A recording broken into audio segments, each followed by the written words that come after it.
આગળ વધીએ કાર્યક્રમમાં તે પહેલા જ વાત કરીશું નર્મદા ખાતે આજે યોજાયેલા કાર્યક્રમમાં મુખ્યમંત્રી હાલમાં સંબોધન કરી રહ્યા છે। સીધા જ જઈશું રાષ્ટ્રીય શિક્ષણ નીતિ અંતર્ગત વેસ્ટર્ન ઝોનના વાઇસ ચાન્સેલરની કોન્ફરન્સમાં।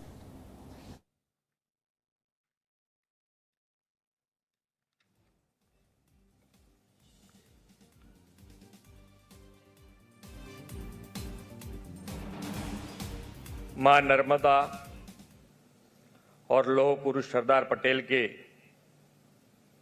दिव्य सानिध्य में वाइब्रेंट गुजरात समिट के प्री इवेंट के रूप में आयोजित western zone vice chancellor conference on national education policy 2020 के कार्यक्रम में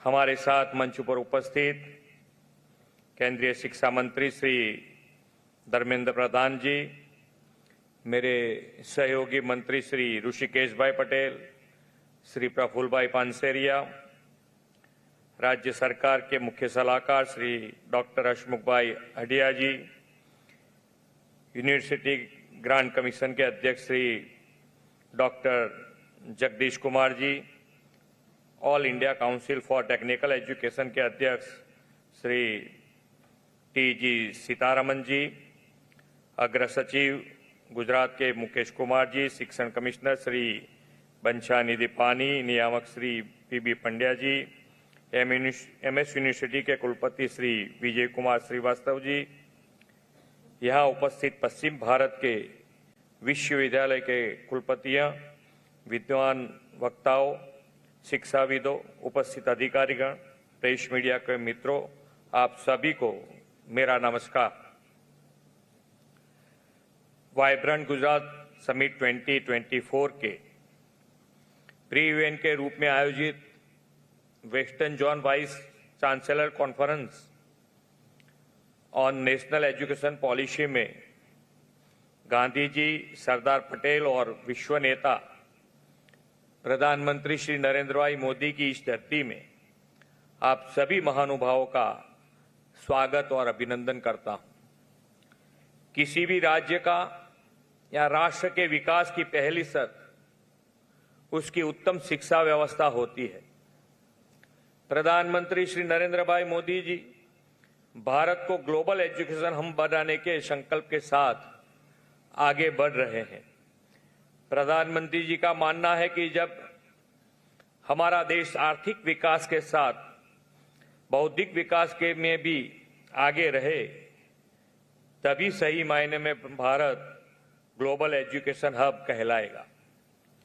आपने देखा होगा कि पहले अक्सर अर्थव्यवस्था, रोजगार, इंफ्रास्ट्रक्चर जैसे विषयों पर ही अधिक चर्चाएं हुआ करती थी, लेकिन जब श्री नरेंद्र भाई देश के प्रधानमंत्री बने तब उन्होंने देश का ध्यान आर्थिक विकास के साथ साथ शैक्षणिक विकास पर भी आकर्षित किया।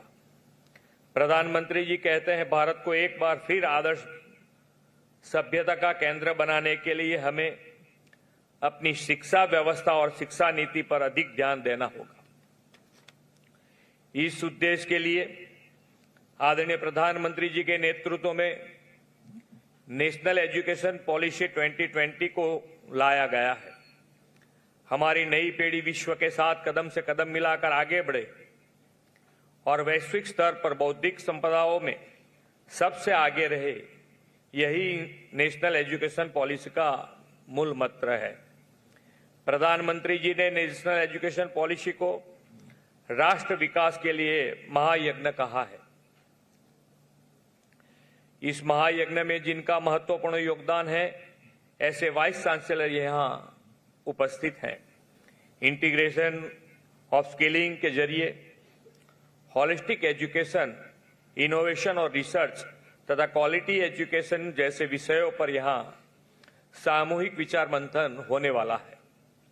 हमारी national education policy more reliable और मोर फ्यूचरिस्टिक अप्रोच वाली है, जो भारत के 2047 तक इकोनॉमिक नजरिए के साथ साथ इंटेलेक्चुअल तरीके से भी देश को डेवलप कंट्री का स्टेटस देने में महत्वपूर्ण भूमिका निभाएगी।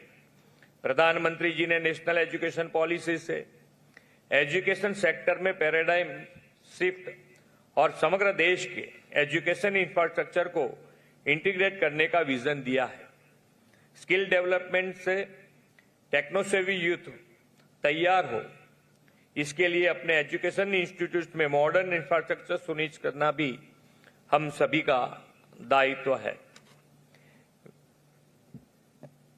विश्व की सबसे ऊंची प्रतिमा स्टैच्यू ऑफ यूनिटी के परिसर में नेशनल एजुकेशन पॉलिसी के इम्प्लीमेंटेशन के विचार मंथन के लिए हम सब एकत्रित हुए हैं। मेरा विश्वास है कि प्रधानमंत्री जी के मार्गदर्शन में इस पॉलिसी के इम्प्लीमेंटेशन से भारत शिक्षा क्षेत्र में भी विश्व में सबसे ऊंचे स्थान पर पहुंचेगा। माननीय प्रधानमंत्री श्री नरेंद्र भाई मोदी जी की अध्यक्षता में 2022 में वाराणसी में नेशनल एजुकेशन पॉलिसी पर अखिल भारतीय शिक्षा संगम का आयोजन किया गया था। उसी में इस पॉलिसी के इम्प्लीमेंटेशन और इम्पोर्टेंस को लेकर काफी विस्तृत चर्चा हुई थी। इसी के अगले भाग के रूप में आज east western zone vice chancellor को कॉन्फ्रेंस का आयोजन किया गया है। हम सभी साथ मिलकर नेशनल एजुकेशन पॉलिसी को बेहतर व प्रभावी से इम्प्लीमेंट कर सकते हैं। मुझे यह बताते हुए खुशी हो रही है कि गुजरात देश के उन चुनिंदा राज्यों में से एक है जिसने नेशनल एजुकेशन पॉलिसी को सबसे पहले लागू किया था। इतना ही नहीं, हमने 10 सालों के लिए इस पॉलिसी के इम्प्लीमेंटेशन को लेकर रोड मैप भी तैयार कर लिया है। बीते एक दशक में भारत और दुनिया में शिक्षा के क्षेत्र में कई बड़े बदलाव हुए हैं। टेक्नोलॉजी और बिजनेस के क्षेत्र में भी बड़े पैमाने पर परिवर्तन हुए। बिजनेस का स्ट्रक्चर चेंज हुआ है तो वही नहीं, इंडस्ट्रीज अस्तित्व में आ गई है। रोजगार के अवसर तो बढ़े, लेकिन उसका स्वरूप भी बदल गया है।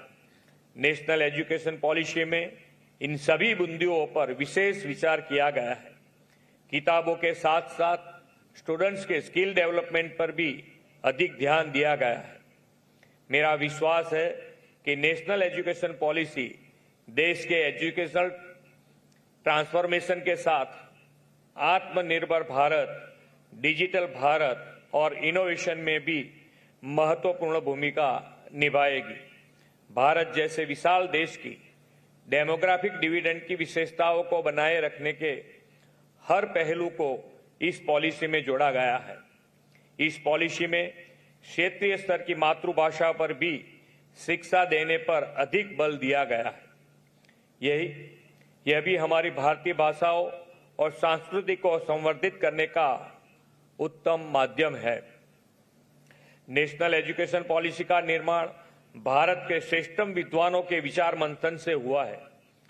आज इस western regional vice chancellor conference के माध्यम से इस विचार मंथन को एक नई दिशा मिलेगी, ऐसा मेरा विश्वास है।